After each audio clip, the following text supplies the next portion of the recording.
Elvinin arzusu doğma yurdunu azad etmək idi, bacardı bunu. Hərbiçi olmağı boşuna deyil, vətənə sevgisi çəkirdi onu. Hələ uşaq ikən sual verirdi. Ay ana, Qarabağ bəs haradadır?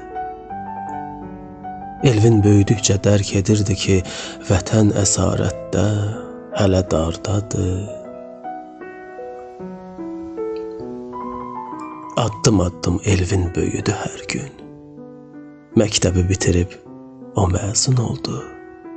Bitirdi o ali hərbi məktəbi. Vətən həsrətindən yandı, qovruldu.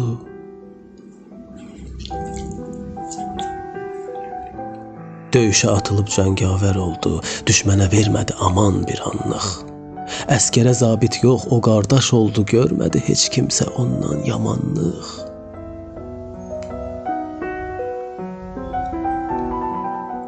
Dünyanın malında gözü olmadı, Tanrıdan bir təkcə zəfəri umdu. Canı tək sevdiyi ana vətənin qoynunda əbədi gözlərin yumdu. Canı tək sevdiyi ana vətənin qoynunda əbədi gözlərin yumdu.